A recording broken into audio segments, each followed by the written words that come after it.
Pertumbuhan lapangan kerja di Amerika Serikat melonjak tajam pada November 2024, setelah sebelumnya tertekan oleh dampak badai dan aksi mogok. Namun, lonjakan ini diperkirakan tidak menunjukkan perubahan signifikan dalam kondisi pasar tenaga kerja yang terus melemah secara bertahap.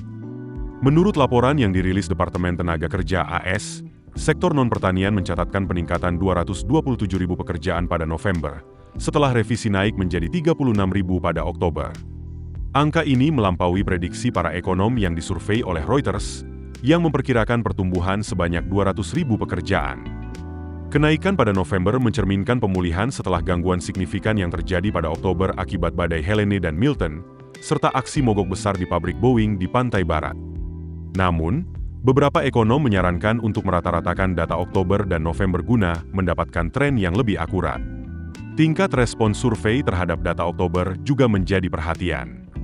Responden survei hanya mencapai 47,4%, terendah sejak Januari 1991. Indikator pasar tenaga kerja lainnya, seperti klaim awal tunjangan pengangguran, menunjukkan bahwa pasar tenaga kerja tetap sehat meski melambat.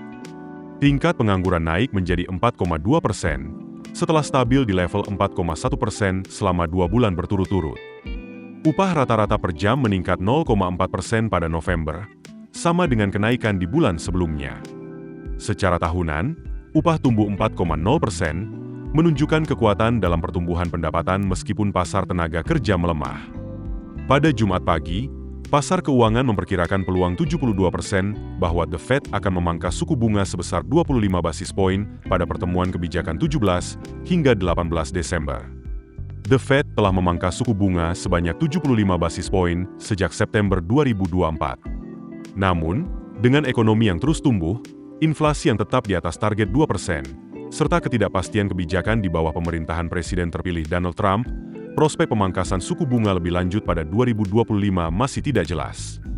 Meskipun sentimen bisnis meningkat setelah kemenangan Trump, janji kampanyenya seperti peningkatan tarif impor dan deportasi massal memunculkan kekhawatiran akan lonjakan harga dan gangguan di pasar tenaga kerja.